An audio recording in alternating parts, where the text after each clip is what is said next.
made my first million by the time I was 19. I was like, I'm the man. I'm making money. I thought that was it. Brand to me is synonymous with trust. When you look at someone that has a good brand, it instantly builds trust. What we now have is the highest level of skepticism ever, because what AI has just done is gone, why? That's a very important question. Why am I doing this? Why am I doing this job? Why am I with this woman? Why am I waking up every day not enjoying my Monday mornings? When you start asking why, how can you possibly build trust with people if you're building an online business, and how can you build that out if you're just going from zero? document what you're doing and build as much trust as humanly possible while doing it. Long form is still the biggest arbitrage in content because everyone's doing the short stuff. Do the things that other people aren't willing to do. And also, So why should someone get green pilled? why should someone get green pilled? Because we have one life. And the biggest gift we have is time. Most people forget that. We feel like we're invincible. We feel like we're superhuman when we're young. We can live forever. And if you frame it that there isn't anything after, guaranteed. If all we do is predicate our identity based on how much money we earn every single month, and we think that we'll be a better man because we earn a little bit more money, we'll be a better person because we earn a little bit more money, then you're going to end up very lonely because those around you didn't just sign up with you to be an ATM. They want you to be present. As a man, especially, you need to be a support. You need to be an ATM. And you also have to be a good father, a good husband, a good son, a good brother, a good friend, employer, employee. So it's about balance. And that's not to say that you can't focus on specific areas in your life at certain periods of time, because that's what's required to become great at something. But it's more than just money. Money's a tool. It was invented by the banking system. And if you can use it properly to fuel the rest of your life, that's green pill, mindset, personal image, health, relationships, and wealth. I think the way that you position it really well, though, it's almost about how you show up in the world. It's almost less about what's in the bank account or what's other people saying of you, but it's almost about the attitude that you have, right? Because I even see that the way that you show up for your community, the way you show up for yourself, like even like physically and visually, that's quite rare because it's less about what you can almost provide for someone and almost about your intrinsic values, which then kind of create reality, right? It's not always about just external. Money is nothing more than a tool. It's an amplifier.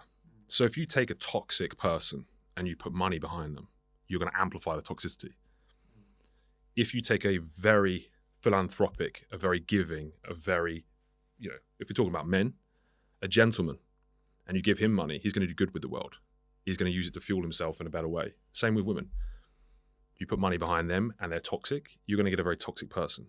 So how you do everything in life will be amplified by the money. And I think that we've gone so red pill, where it's just like sacrificing everything in your life for more money versus using that money to do good.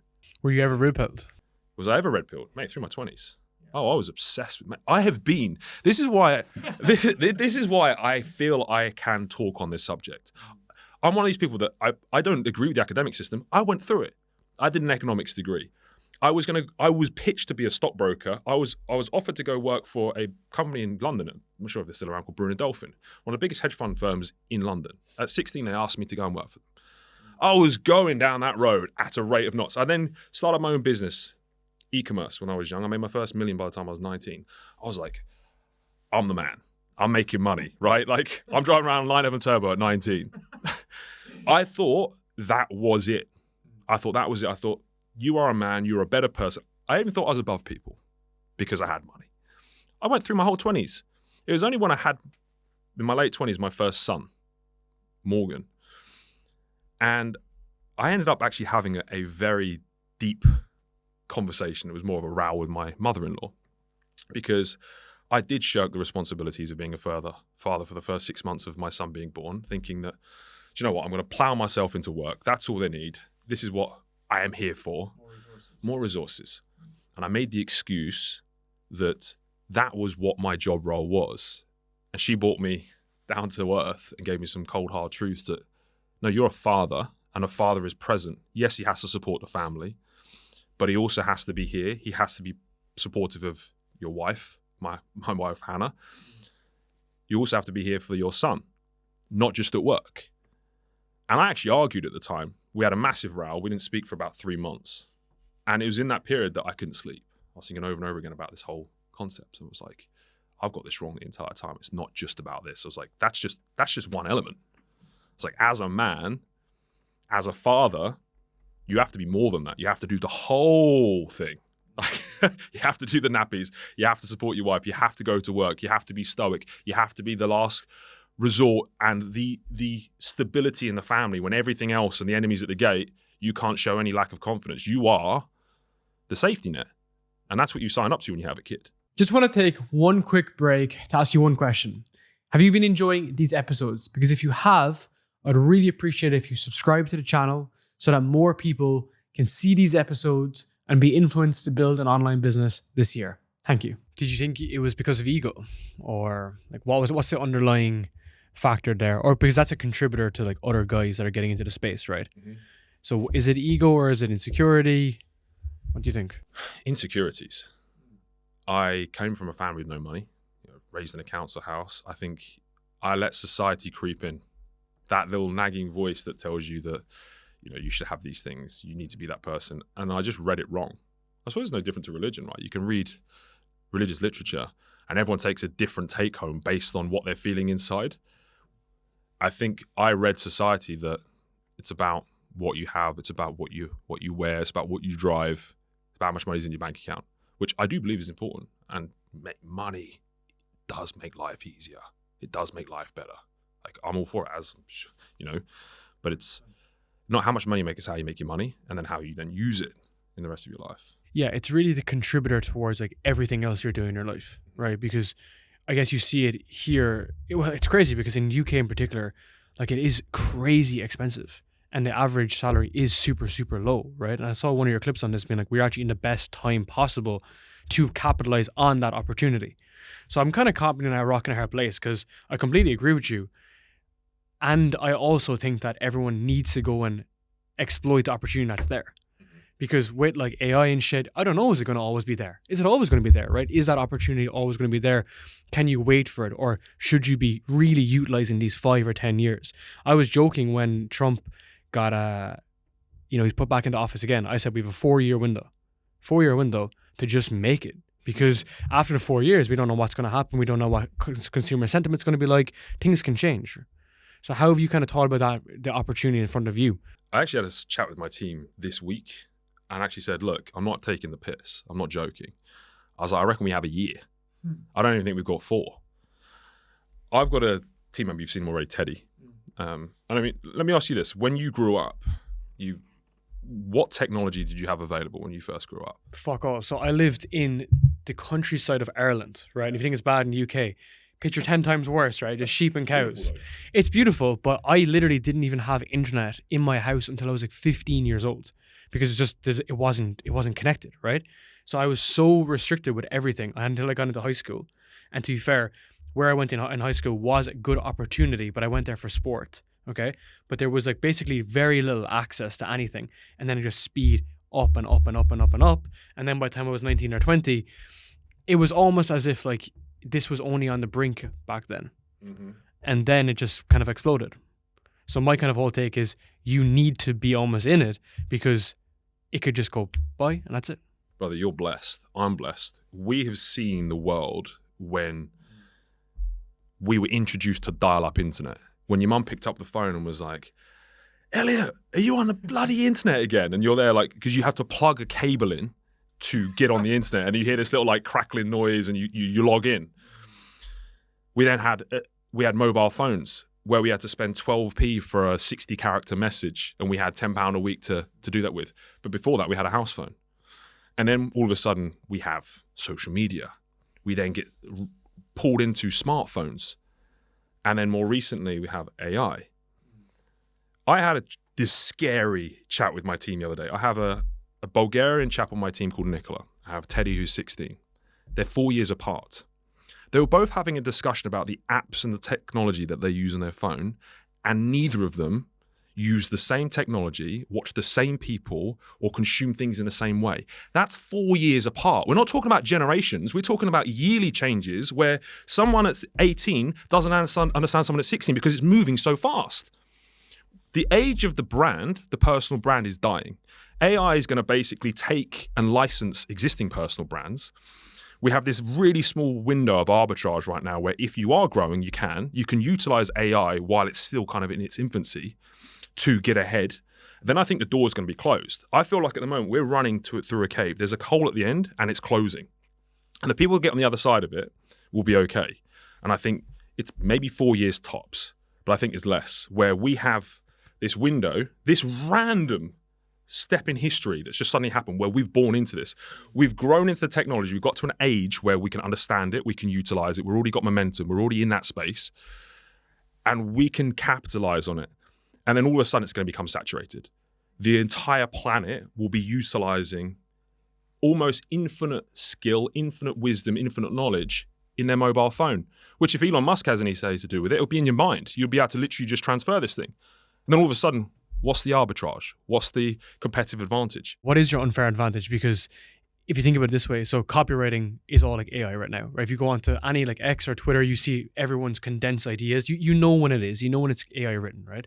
If your personal brand is your unfair advantage and you have an amazing brand, and if that's becoming more and more condensed because it's the cost of production or the unit of production is easier than ever, right? I can create content and create clips super easy with AI. How do you find that unfair advantage? When you buy from someone, what is the main thing that makes you buy from someone? If you're going to work with them, it's going to be connection. But what is connection? What's underlying connection? The relationship. Trust. Trust will be the fuel on which everything now is built upon. Brand. Brand to me is synonymous with trust. When you look at someone that has a good brand, it instantly builds trust. What we now have is the highest level of skepticism ever. Because what AI has just done has gone, is this person I'm seeing, is this person I'm hearing actually the person that I think they are? Is this person trustworthy? Is the service they're offering me trustworthy? Brand will be everything, and having a good brand will be the competitive advantage. I'll tell you a funny story. So I've just built this wonderful new office in my home, right? Some old money, it's sublime. Anyway, I've decided, I've watched Mobland recently and I've seen how the office is laid out. I'm like, I need more lamps. So I've gone on Facebook Marketplace at like 10 o'clock at night. This is like last Saturday actually. And I'm like, oh, some guy's got some marble lamps on here that I love. So I've messaged him. I was like, hey buddy, will you deliver these lamps or send them out? I was like, I'm very busy. And he was like, yeah, I can do, but this sounds like a scam. Little did I know that there's some Facebook Marketplace scam where people send out the stuff and they don't get paid or whatever. I was like, no, buddy, I'll send you the money and then you can send it to me. He went, bro, get the fuck out of here. I'm like, this is a Bulgarian, by the way. And we'll talk about it a little bit, but I have a place in Bulgaria. I travel out there all the time. It's just funny that I happen to be a Bulgarian. Anyway, so I'm like, excuse me? I'm like, don't you dare talk to me like that. So he's like, you're probably some Indian from such and such. He's never seen a tenner in your life. And I'm like, I voice heard him. I was like, brother, my name's Elliot. It's the same person in the picture. He was like, you're AI. So I've gone outside. My wife is like, I was just giggling. She didn't even know what was going on. So I've gone outside. And I've gone out in front of my Aventador. I've just taken a photo. And I just swore at him in the photo. He's gone, brother, I still don't believe you. And I'm like, right, what do I need to do then? He was like, put it on your social media. So I'm like, right, I'm already in it all at this point. So I've gone onto my Instagram and I've taken a video recording of the chat. I've put it up. And I'm like, go to look at my stories. He's like, I don't care what you say, you're definitely AI, this, that, and the other. Cut long story short, I've then taken a video at home. He's like, still AI. This guy genuinely believed it wasn't me. And then all of a sudden, all the Bulgarians that follow me have just gone and absolutely harassed this guy on his page. It's like, this is Elliot. Like, what are you talking about? And I got a message later. It was like, I'll send you the lamps for free. I'm really sorry. The deeper point here is that even though I was trying to justify it and tell him it was me, he did not believe it was me. So you talked about competitive advantage. If you want to sell anything in the future, the one most underlying core trait that you'll have is trust. And that's why brand is so important now. And I think there's a closing window of brand. This is why you doing these podcasts is amazing. People are buying into you. You're giving a platform for guys like myself, thank you very much, to actually come out and talk about who I am and what I do. And that won't be around forever because once everyone realizes that, it'll be too late. So I get this question once a week from someone who's like a client or a customer, and they say, Darren, do you still need that podcast? Every single week. And I always say, absolutely, more than ever. Because my podcast is the reason why I'm here. The podcast is the reason why I have clients and customers. It's literally what made me, because it's non-ROI. I fly across the world. I flew fucking 20 hours to get here, bro. Flew here, super jet lagged. We're sitting across the table, building a relationship. And there's no ROI, but it's the overall brand and it's how you're perceived, right? And it's things that I actually truly enjoy. 300 episodes in. So 300. 300. Congrats, dude. man. That's huge. Thank you, man. But it's doing the things that other people are not going to do, getting results that you may not seem obvious, right? But like true serendipity, I guarantee you in 2 years' time, I'll be like, yeah, Elliot, you can hop on that podcast. Or you might be like, yeah, Darren, I'll introduce you to this person. It's looking at things in a non-linear way. So I'm meeting Rory Sutherland tomorrow. And Rory is like one of the best marketers of all time. His whole thesis for advertising is do the non-linear, non-data, non-intrinsic stuff. So just because something in the data says you should do it this way, he said, no, fuck that. Bear in mind, it's one of the biggest, best advertisers of all time. And he's saying to not look at the data and just go off of your own, like basically like intuition of what you've learned over the years. So it's a very interesting reminder, right? So my question for you is, you're a young guy like Teddy, 16, 17 years old. How can you possibly build trust with people if you're building an online business? And how can you build that out if you're just going from zero? Document everything. Mate, what you've just talked about there is exactly that. And once again, it goes back to this trust thing. So I talk a lot about the distrust gap. So for example, if I said to you, right, buddy, I can come in and start up your podcast tomorrow. And within 3 months, we'll have 10x your revenue. You'll be making X amount more profit. And I'm going to charge you a percentage of that, or, whatever the price is. If I believed you, I'd sign up to you like that. The reason I wouldn't is because I don't trust it. So this is sales 101. It's get the person to trust that you're actually able to deliver the thing that you say you can. So for a young person starting out, 16, 17, there is no too young for this. Start documenting every single day what it is that you're doing. And the most important, I would say the most important technology that's available right now is live streaming. I've yet to talk about this on any podcast yet because it's so new to me. This technology is the future because yes, you and I are having this podcast right now, but we're engaging with one another and it's not in real time. Yeah, you might even get it up tomorrow. You might even get it up tonight, but it's not real time. Everyone has a dopamine addiction right now. And the age-old talking head videos, the quick hits that we're getting aren't doing it anymore. It's like we're saturated with that. I want to be there. I want POV. I want to talk to these guys while they're doing it. That's the difference. You can deal with your haters and people that like you and answer questions in real time, bring in there with you for the journey. So if you are young or old, I don't care how old you are, the age is irrelevant to me. It's document what you're doing and build as much trust as humanly possible while doing it. Long form is still the biggest arbitrage in content, whether that be streaming or in podcasts, because everyone's doing the short stuff. Like you said, Gary Vee once said, scale the unscalable. Do the things that other people aren't willing to do. And also, frauds get caught out when they do too many longs or long form content. Bro, that's the big thing with podcasts, right? Is that so this is why this is so funny. So my wife here, my wife at least, like she's been a huge influence on me doing things in my life. I was working in corporate. She was like, "You fucking hate that. Do something else." She gave me a lot of permission sometimes, and so funnily enough, she said she actually was the one to recommend me to start a podcast, and she actually recommended to start a fucking sex and dating podcast. I was like, "I'm not doing that. I'm not doing that." But when I started it, the reason I'm saying this is because the reason I'm saying it is because the whole premise with long form is that you can see it in someone's face. And you can see it in their face when they're not enjoying it. I have a public speaking coach and he knows myself when I'm not enjoying it. And also... we talking about the sex and dating podcast or are we talking about the normal podcast? About actual recording. Bit of both. If you're showing up and you're looking flat and you're looking stale and you're not looking to enjoy it, people sense that energy, man. Straight away, they sense that energy. You can learn it. You can get better at recording for sure. But that's what keeps longevity.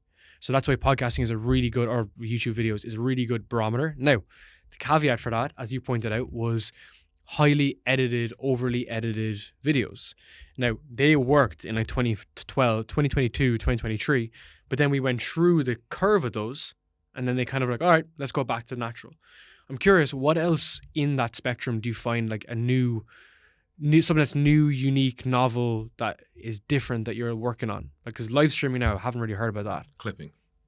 Oh, okay, sick. So it's taking your live streams. People want interaction. They want engagement. I think you talked to us a lot about, you said you mentioned community and network as well, which is another trust builder.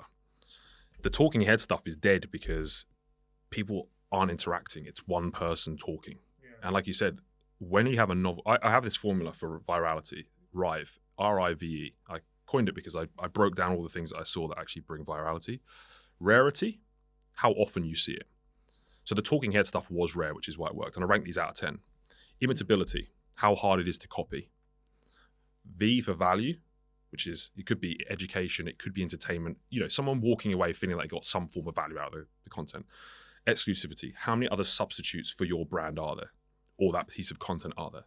So rarity, imitability, value, exclusivity. The closer all of those metrics are to 10, the higher your RIVE score, which will give you the highest level of virality. Now, over time it changes because rarity is, if we did something clever today, like the morning routine that Ashton Hall's just done, that started off being rare, but that then became much less rare over time. Everyone started doing it. But the other rare part is how often you see a guy in that level of shape doing that. Very rare.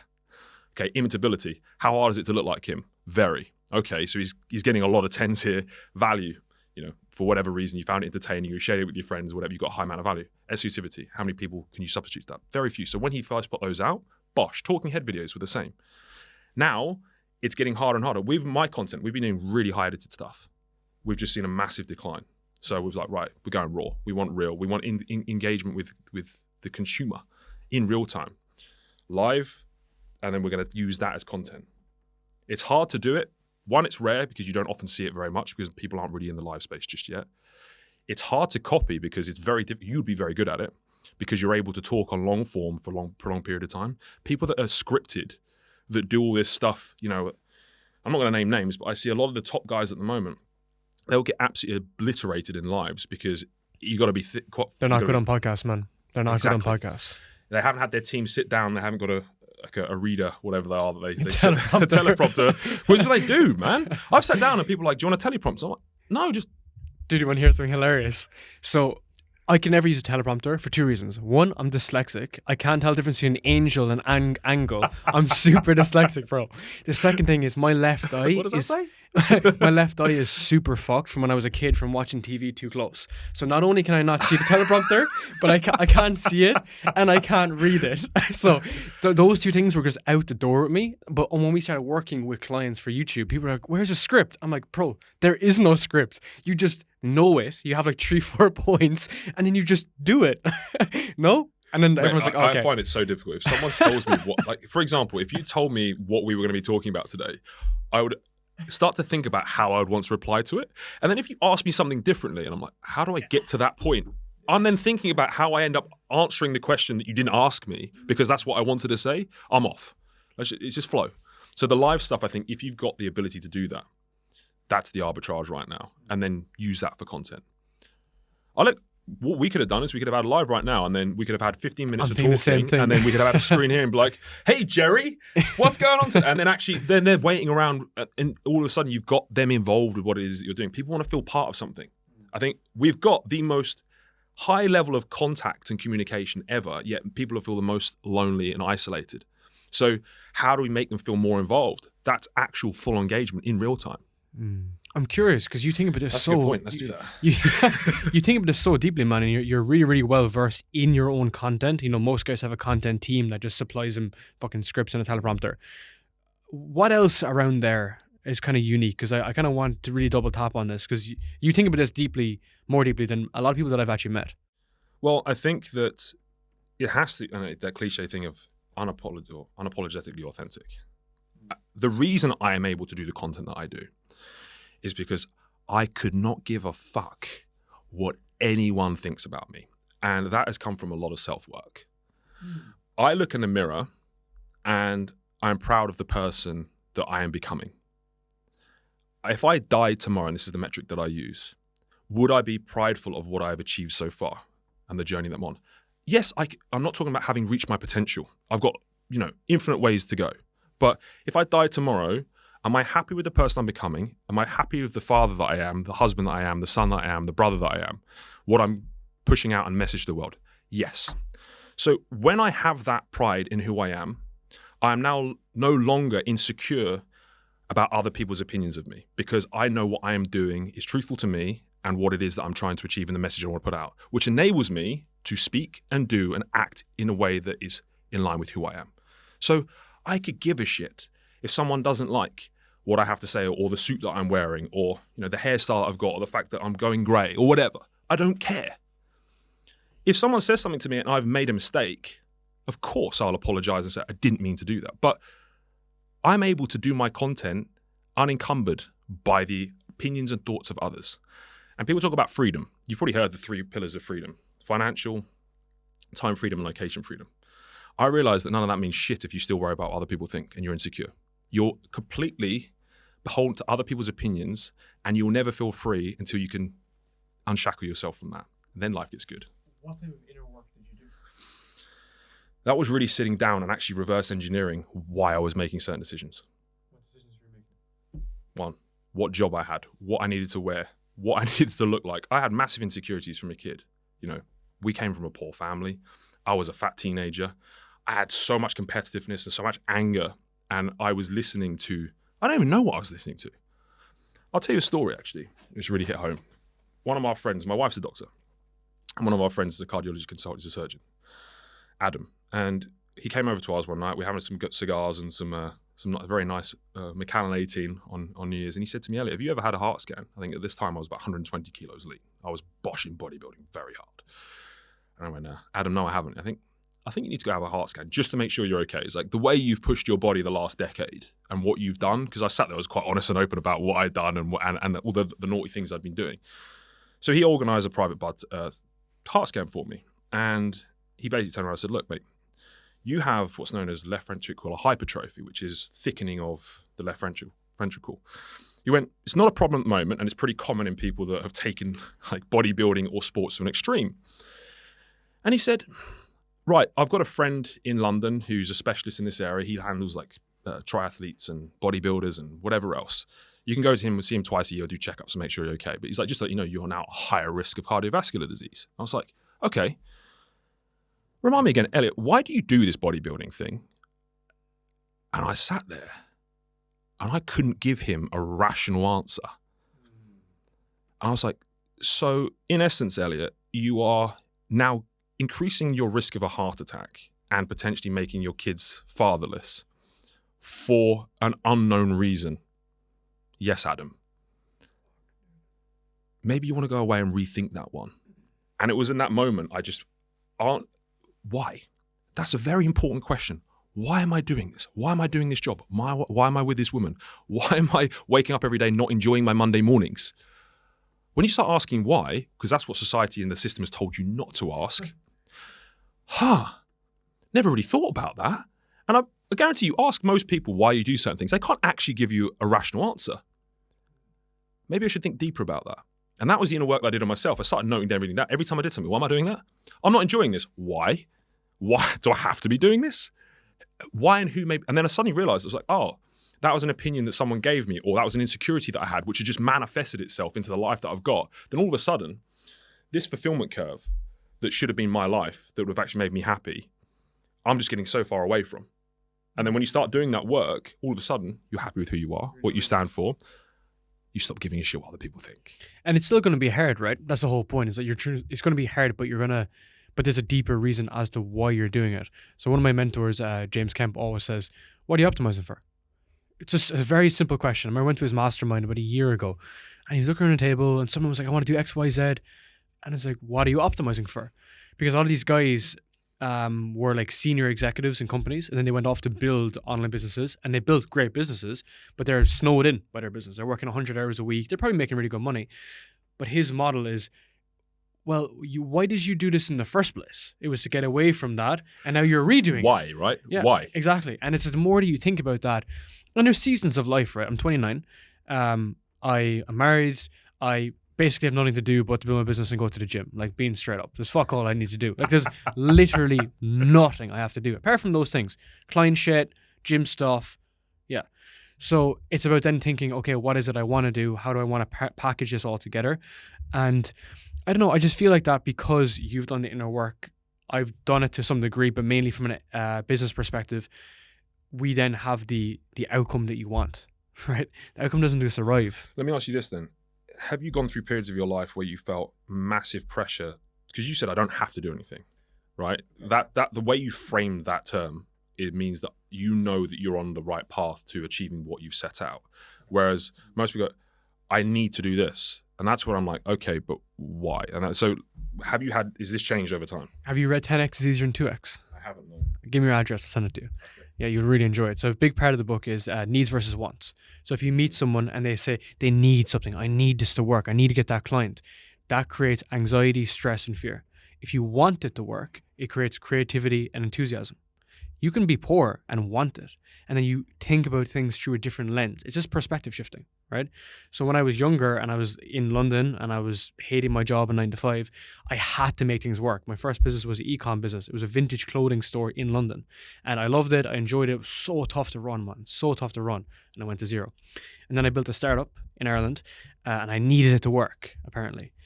But then when I went to my podcast, I wanted it to work. I always get asked, like, what's the goal? What's the goal? The goal is to keep playing. That's what the infinite game is to keep playing. So as a result, I view things just differently. You know, me and my wife are here this week. We're like, yeah, let's record here for a week. Let's go to Marbella for a week. I got to go to Barcelona for a mastermind. Yeah. And I have a change of frame. And then as a result, lo and behold, the fucking results that you want come easier. But whenever I'm pushing harder, and I'm not a princess, I'm still like pushing really hard, I feel like I push away the goal that I want. Right? So it's just a frame. And whenever I catch myself, and I've catch myself even like this week, you know, it's a thing that I need to constantly keep working on. Right? But then from like a positioning perspective, yeah, like I don't need to work 24/7, and I don't either, but I want to do it though. And I enjoy it, you know, and I like the pursuit. I like the hunt. I think that the big thing for me is framing what it is. Like you said, what you're optimizing for. I look at that as, what do I actually want out of life? One thing they should just teach you in school is to actually, because they teach you that when you're younger. It's like, what's your dream? You know, so you get a very vague idea of, okay, I think I want to be an astronaut, I want to be a firefighter, I want to, whatever it is. Then later on in life, you're like, well, okay, I'm now in the system. I'm now gearing up to go and be a cog in the economy. But we've lost complete track of actually what I want from life. And then when I sit down with people, I say, well, look, be very specific now. Let me ask you, what do you want and who do you want to be? Let's say 10, 20 years time. Well, I'm not talking about 30, 40, 50 years if you think you've got that much time left. But 10, 20 years from now, what are you looking at? Are we looking at a 4-bedroom detached house? Are we looking at a half-decent income? Are we looking at a wife? Are we looking at the ability to fly around? Are we looking at a big mansion? What specifically, from a financial perspective and freedom perspective, time, location, geographic, like what are we looking at? And then most people, when they actually answer me, I'm like, okay, let's actually reverse engineer this then. So you want, a nice big 4-bedroom detached house in the countryside with a few acres. Where? Okay, we want to do it up north. Okay, right, we'll maybe look at that. Call it $1 million quid. Then we're like, okay, nice car and the ability to go on holiday. Okay, cool. Well, when I look at where you are right now as a coach earning $8K a month, I'm like, you're more than ahead of schedule to get there in the next 10 years. So why are you pulling your hair out and having all these emotional reactions to business and life? Because you have some fictitious, you don't even know what you're optimizing for, what you're aiming for. And you're actually well on path. The biggest issue I see with entrepreneurs is their emotional side coming into business decisions, because they lose a client, they lose their head, their whole strategy changes. Okay, I'm going to pull my ad budget. I'm going to pull this. Because they were so they're in a state of fear and anxiety, as you said, because they feel like they need to do it. But in reality, they don't, because they're actually more than ahead of their path. They just didn't actually figure out where they were going and reverse engineer the steps. I'm like, chill out a little bit. Play from a place of comfort and offense rather than defense, and trying to constantly just adjust and pivot reactively. I wonder, is that inner work? I wonder, is that more rooted in that? I see this over and over again. Like, again, everyone. That's why I asked if you'd been there. And it sounded like you were, especially when you're in the corporate world, because they drill that into you to keep you in a constant state of anxiety, right? So I had a post about this yesterday, and it's saying, basically my whole logic is like, your clients are a reflection of you, and who you are is what you attract, right? So if you're anxious, you're nervous, you're indecisive, you need to think about it, that's who you attract. Your pipeline is filled with people that need to think about it. Whereas if you want people that painful, are decisive, show up, get the result, and don't bitch and moan, you have to be that. And fully transparent, me and my public speaking coach, we actually finished a 12-week stint yesterday. And he sent me a voice note. He's like, oh, yo, brother, like, we finished a stint. What do you want to do next? And I was like, just send me the Stripe link and I'll just take care of it. And let's just keep moving. Because instead of me sitting down being like, well, I learned these words and this words, I was like, fuck that. Just move forward. Because I wanted to be that person. And obviously it's circumstance based, but I felt like that. I feel like that attracts a certain person to me. Then you have to be that person. So why I'm saying this is because I feel like sometimes people who get into the space, especially if they're influencer led, they've got attention for being pretty or a guy that's jacked, but they don't understand that like business is volatile as fuck and it's variable based and so on. That it's like life came easy to you to some degree from some vanity metric, but now you don't have the substance to keep it up. Whereas, as I always say to you, I'm a business owner first, and then I create content. I'm not a fucking creator, dude. And that was a real line in the sand that I'll die by, because I think that's where the money's made, right? Let's talk about frequency. I'd love to get your opinion on this. You are a high frequency guy. I'm a high frequency guy. For me, that lubricates everything. Your team, the sales, because you just said that. You nailed it. You are what you attract. And for me, the best salespeople, the things I'm magnetized towards, are people that have the highest levels of frequency. The people just seem to be buzzing on life. Like you said, I pride myself on being able to build a game I never want to stop playing.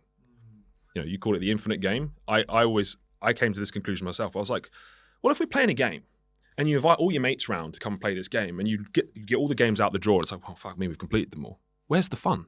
Like, games should be something you actually want to continue playing through the levels. It's the journey, not the destination, not the completion of it, that is any good. It's the actual playing together and actually having fun with the game. That's how I like to frame my life. I wake up every day and all I want to do is this high frequency. I literally cut off anything that's low frequency, because I know as soon as I am high frequency, my family's happy, my kids are happier. I could get on a sales call, my energy will sell the person. So I just want to be around this motherfucker. It's so rare now as well. I'm walking around, I'm like, Christ. It's just, you got to work on yourself to get to a point where you just want to be around that person. And like you said, it's you're the same. And this is why you will sell, and this is why your business is doing well. It's why your podcast does well, because people want to be around that energy. Dude, 100% agree. You have to set that bar too, right? Over and over again. I had a call with my sales team this morning, 6 a.m., jet lagged as fuck. And I said it to the guys. I was like, guys, I think the energy is a little bit low past couple of days. Just, we haven't been getting the dopamine of book calls, closes. We need to up the energy. And it's just a small thing, right? Because it fluctuates. You're right, it comes in and out. It's not always up here 24/7, but you as a leader need to ignite that and bring that fucking energy 24/7. That is why I love living in like places like Bali, because you wake up and it's super sunny. So it just, again, like the fucking vitamin D just brings you up. And then I always train around 10 or 11 a.m. So I'll work in the morning, I'll train, I'll do cardio. My coach will tell me to stop doing cardio all the time, but I do it because I get back and I just feel better. Plus you look naked. Yeah, and I feel like you probably like over-index on it for sure. There is a time where you need to be working more than just training more, but again, it's the food that goes into your body. I see you write about that as well. Like, are you eating clear cut organic food, or is it some processed bullshit? It has all of an impact. What I want to ask you is, so people obviously been talking a lot of shit about the UK, and then I came back here, and as I said, like I think it's beautiful. I love being in London. And I lived here, and that's why when I lived here as well, I also loved it. Do you think that some of the entrepreneurs have brought the entrepreneur spirit out of London, whereas now it's left with people that are like less entrepreneurial or less high frequency? Or do you think, how do you think that played out? Because I feel like a lot of companies have left here. But do you feel like entrepreneurs are also leaving here and bringing that kind of spirit out of London? Do you know what? Fuck any entrepreneur that thinks they can just leave their mess behind. I have a passionate love for my country. I don't love the way it's being run or the way it's what it's turning into right now. I don't like the direction of it. But if you were someone that has power, that has influence, that has resources, and this country gave you stability and the foothold to get you to where you are, and the first thing you do at the sign of something that is not what you want, you fuck off, then frankly, I don't want you in my country. It's the same way, if your wife that you like love and cared for you and has been there your entire time, let's say, for example, God forbid she gets ill, or she can't be the person that, she goes through some issues, mental, whatever. What are you going to do, just throw her out at the first sight? What kind of a fucking man are you? This country has been built off the backs of people that love their country, that didn't run away from a fight, that literally sat in trenches getting shot, possibly even died, to build the freedom that you've got, to help you become that entrepreneur that you are, and then you then just run off because you can't be arsed with the aggro. Do you know what? Frankly, go. Because I'd rather be left with the people that actually want to stay and fight, that have something more to offer. And yeah, the country's not going the right way. It is not. What is the driving force for people leaving? Like, so again, you got to think about it. It's like spiral dynamics. It's like the way things are presented to us. Like, is it taxation, or is taxation literally a fucking, is it a front for something else? Do you get me? There's deeper layers to this, right? You can't just fucking say you can't just say it's taxation, right? It's not taxation, right? So taxation is set by the government that's in power. Now, let's just use your home as an analogy, right? I see the country we live in as our home, as an extension of our home, right? We step out our front door, we still live in our home. In this little island that we live on, it's our home. Now, what happened was, for whatever reason, core and fundamentally, I think we lost the family unit, which then meant we stopped caring for our actual home. And then as a result, people became more disjointed than ever. We lost respect for one another. And let me tell you this, if you built your home from the ground up, or your ancestors did, it was a family home, and you loved and cherished it. You polished every area of that house. It was immaculate. And some fucker walks in with dirty boots and just starts disrespecting and trashing your home. How are you going to act towards that person? It's going to be pretty visceral. That guy's going out the door. Now, let's just say, for example, you lost love of that house for whatever reason, and it's a shithole. You walk in with a dirty boots and you don't care for it anymore. When someone else does, or someone comes in and makes a decision about what's happening, you lost care for that a long time ago. Nothing gets done. Now, because for whatever reason, the men and women of this country lost respect for this country, we then stopped having an intolerance for things that we don't like. So, for example, people stopped going to vote. People stopped fighting for things that they love. People blame immigrants, they blame this and the other. I'm like, well, if you fought for your country, that never would have happened in the first place. You never would have had a government in power that put the taxes up like they have. The root cause is you. And the fact that you lost love and respect for the country. The taxation is just now a byproduct of all of this stuff going wrong. So if we want to fix that, we have to fix it at its root cause. We have to find love and respect for ourselves. Find love and respect for a family unit. Our ancestors, our heritage, the beautiful. You talked about walking around London and just how insane the architecture is here. How much time, love, and effort has gone into that. That didn't come from nothing. That came from people that have loved and cherished this country, but we've forgotten that a long time ago. The taxation is just a byproduct of that. And yes, it's made it more painful to be here. But if you don't like something the way it's gone, that's something to be done about it. It's symptomatic versus root cause. Yes. Which is why I wanted to ask you was, what's your opinion on Gary Stevenson and his approach? What element of it? So it's, speaking broadly, it's mainly that, it's not your fault that you don't have money. It's not your fault. It's the government's fault. It's the high income earners and the redistribution of wealth. So his approach is like, without the wealth being redistributed, it's not your fault that you don't have money and you don't have the ability to buy your house. Yeah, you don't also have to worry about the shit that you put in your mouth or the fact that you wear certain clothes. As soon as you take accountability for everything in your life, you take control of your life. Why do you think that message hits, though? This is the problem. Because I had a clip about Gary that went super viral, and this is my opinion. When he speaks to that, to like the bell curve, right, to everyone that's in the medium wage, okay, those people are, yeah, fuck the government, fuck the wealthy people, and the bulk people are attached. This is my opinion. They're attaching to that message as the scapegoat. But it's super fucking dangerous, dude. This dude went from like 0 to like 800,000 subscribers. Because they lost the role models. We have a bunch of men and women that have that kind of message in their parents, in their school system, in their political system, telling them that it's okay to be a fat waste of space that sponges off the government, and you can sit at home watching TikTok lives, watching some TV, eating your can take away McDonald's or whatever it is that you do with your life, and you can continue down that route because you're getting the benefits. What the UK government do sublimely well is they give just enough to the people that don't have to make them reliant on the system. This is where they have been absolutely unbelievably intelligent. They go, look, if we take everything away from you, we're going to have a problem, because when people have nothing, they fight. But if we provide you just enough, just to make it just comfortable enough for you not to have to do anything, they rely on the laziness and the really delinquent mindset of the average human being that goes, I'll just keep taking that. I don't want to lose it, so better not upset the apple cart. And they do that sublimely well. So the masses will fight for that message so they can be puppeted. And people need to wake up because they don't have any role models and no one's actually showing them a better way of doing it. If you compare that to America, so America, there is no floorboard. You fall, bro. But then on the upside, there's a huge upside if you are ambitious, because like taxation policy, even attitude, mindset, like all my customers are American. And if I'm like, yeah, let's do this for a podcast, they're like, fuck yeah, let's go. Whereas that attitude is shift, especially in Ireland, Well, right? have you spent any time in Eastern Europe? I actually haven't. So this is what's happened, is you've taken, so the US is probably a good example to compare against the UK, but if you take the Eastern European countries, the Balkans, Poland, Serbia, Bulgaria, they have had a tremendous amount of uphill battles and fights from post-Soviet reign. And they also didn't have a floorboard, plus they had an absolute, dog shit economy for a long period of time. So not only are they poor, they also have no bottom. What do they have to do? Grind. They got to work.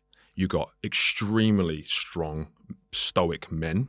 You've got extremely strong, powerful women. You've got great family units, and they're all united with one another, and they're very patriotic because they see that unity is what's going to provide and build their country. Poland is on track within the next few years to have a higher GDP per capita than the UK. This is one of these people from Poland used to come to our country to get paid to send money home. That was an issue in Ireland. Now, they want to get rid of I'll them. tell you a story this week. So my wife is supposed to be on holiday right now. She didn't realise that my eldest son's passport was running out. Now, you've got the Schengen area, right, which is obviously the European countries. My son's passport being run out, they got to the gate and they said, you can't travel with him because his passport's running out in the next 40 days, even though he had a flight to be booked back and come home. Europe is now worried about immigrants from the UK, right? They are worried about the UK populace going and spending refuge or finding refuge in Eastern Europe because of how fucking far this country has fallen. That never used, they'd have been like, it's the UK, they're definitely going to want to go home after this. That's a worry. What the fuck have we done wrong? Guys, wake up. It's mad, mate. It's absolutely bonkers. And I'm seeing it. And like, no one's doing anything about it. We're the laughing stock of the world right now. But if you compare that, right, because if you look at your history, like British, UK history is fighting, right? Fighting is conquering, literally conquering. So why is it not like that anymore, though? Because if I compare it to Vietnam, I told you one of my best sales reps is from Vietnam. Vietnam has an amazing economy, dude. GDP, production of exports is fucking booming. Why? The guys grind. They didn't pick you up a war. They were outnumbered 500-1. They had fuck all equipment and they just fought for their country and they love their country. That's the reason I said it. They're very patriotic. I said to my sales rep, Kwa, I asked him about this. He said, our people love our country. So they'll do whatever they need. And that's why the biggest exports of primary sector work. So let's say raw materials and so on and so forth. I bet if you asked anyone from Vietnam about the history of their country, they'd probably be able to recite the last 2 centuries. Dude, we watched a Netflix documentary on the Vietnam War together. And while he was sitting there next to me, he knew he knew the people, he knew the ambassadors, he knew the women, the princes, everything. He just knew them. Now, if you ask the average UK 16-year-old who and what has happened in the UK in the last 100 years, they put no clue. So how can you respect something that you know nothing about? We have stopped caring for our heritage and our history. And we stopped caring about our surname. We stopped caring about our parents. We stopped caring about other people. We stopped respecting. And when you stop respecting, everything's lost. There's no glue. There is no glue. And that's what's happened. Such a good point, man. Such a good point. We used to introduce ourselves as, Elliot Wise, the son of Neil Wise. You are prideful of your parents and your ancestors and what your family name stood for. That got lost years ago. The enemy of a great life is a good life. And this is why things cycle. The UK has had its real heyday for a long period of time. And we got soft. The minute we start allowing kids to be cats in school and people wouldn't be able to say anything, you couldn't say boo to a goose because, we became soft because life got too easy. Most people spent more time in a coffee shop than they did at work. There was no grind that is needed anymore. oh, motherfucker, wake up because we're about to get absolutely slammed by the rest of the world. And I don't think it's lost. I keep saying this, we're failing, but it's not failed. Yeah, it's not extremes, right? Do you get me? We still have one of the most powerful capitals in the world. We still have the financial hub of the world. We have some of the deepest wealth here. We still have the, as much as you don't like it, we have the monarchy here, which does hold a tremendous amount of weight for the rest of the world. However, if we don't do something about it, the next 5 years, we are going to be obliterated. If you look at, your positioning also across the world and what you've done and also like the production of food that you have. Like back in the UK, we bought a steak the other day and I was like, fuck, this is good. It is. Quality of the food is always going to be so good. So what's your advice though, right? Because you have entrepreneurs who left, right? And they're in Dubai. And then you have young guys that are complaining. So where do we go from here? What's the plan? Gentlemen like us need to step up. We need to provide a better message and show there's a better way of playing the game. And we need to start being higher frequency. We need to start focusing on positives rather than negatives. Like, for example, if all you did was you pick out things on your wife that you didn't like, things she's wearing or the way she's done her hair, right? You'd only end up seeing negatives. But same with business. If you look for the positives and how you frame things, it's pessimism versus optimism. That's all it is. But it takes a certain caliber of individuals to lead people because most people are sheeps. Sheeps? That's plural. Sheep. Most people are sheep.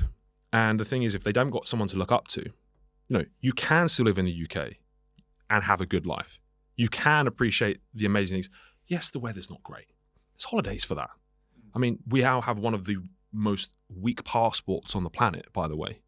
There's a rating system for passports. I didn't realize this in terms of your ability to fly around the world and what you have access to and how long you can stay. We used to be like top 5, top 10. We're now, I think we're 39th, right? That goes to show everything you need to know about the country. So guys need to step up, and women, and show a better way of playing the game. It's the role models that will influence the young because they will lead a better way. And if people keep leaving, that's the precedent you're setting. And the world will get smaller, smaller, smaller. I mean, fair play to anyone that wants to go off to Dubai and move all their business out there. Do you trust the banking system there? This is a big thing about America, even in Puerto Rico. So Puerto Rico is 4% income tax. And there's a lot of stir saying that, well, why can't that change? Why can't it get changed to 20? Why can't it change to 2025? Especially in other countries too, because we should have seen that, to be honest. If you look at Cyprus. So Cyprus, about the haircut they did of banks. Yeah, it's 40%, dude. So 40% of all of your income in a bank was removed. It's fucking crazy, right? So those bailouts happens in Greece, happens everywhere. I want to ask you before we wrap up, mainly around relationships. Did you say that your wife was a doctor? Yes, she is. How the hell do you manage that in terms of with the kids and? Excuse me. In terms of the have you seen? No, I'm joking. But that must be obviously a very intensive career. Mate, we're both empire builders. So when you look at relationships, there's two types of relationships at work. And everything else fails. You've got empire builder, where you're both actively contributing to building the empire. You're both going out to work. It's like the modern way of living. And then you also have the cheerleader, empire builder dynamic, where typically you have the woman from a traditional perspective, but it can be either way around. One person supports the empire builder, and it's all for the big cause. And then you have a fake cheerleader and empire builder, where someone's pretending to be part of the mission, but they're in it for complete selfish reasons, okay? They're at game time, they're there just trying to pull you back off the pitch to make you feel guilty about going to work. They're not supporting you really because all they want is attention and money. So my wife and I were empire builders, and it did put a tremendous amount of stress on our relationship to start with because she runs her own company as well. She has an aesthetic business. It's probably one of the most successful aesthetic businesses in the southeast of England. She's in the doctors doing medical exams and constantly trying to keep up with that every year while also being a general practitioner and in the hospitals. 2 boys. It is a tremendous amount of work. So I actually sat down and was like, this is going to break because there is just so much stress on us. Like, we're not actually living as a couple. We're just going to work separately. Yeah, we're providing for the same mission, but we didn't like how it was going. So there's 2 things I implemented actually into our lives that changed everything. One was a family calendar, a joint calendar. I said, look, let's stop treating our private life differently to how we treat our commercial life. Because my commercial life just runs like clockwork. Obviously there's shit and shit to hit the fan, but everything's systemized, everything's planned, everything's organized. I have an assistant runs everything. I was like, okay, we're going to family calendar.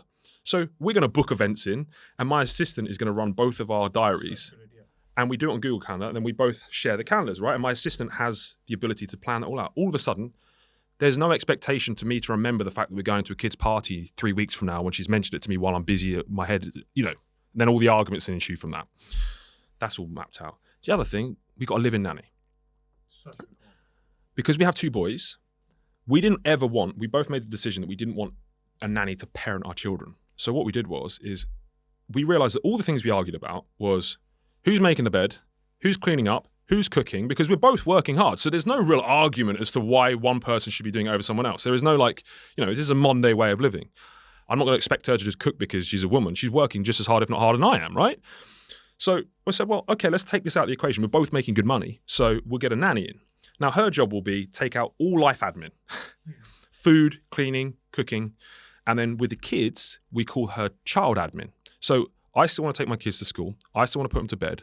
I still want to spend time with them at the weekends, but I don't want to have to pack their bags in the morning. I don't want to have to cook them food. I don't want to have to make their beds or change their sheets or wash their clothes. She does that. Well, we get to spend quality time with the kids in a non-stressful environment, because there's nothing worse when you're trying to leave the door and, if you're not a parent, you don't understand just how much anxiety is built up when you're trying to find books, bags and everything, get ready for school, and it's not prepped.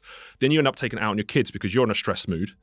But when you have a nanny doing that for you, I get to just effortlessly walk out the door with my sons, be in a really good high frequency mood, send them off to school in a really comfortable, non-anxious state.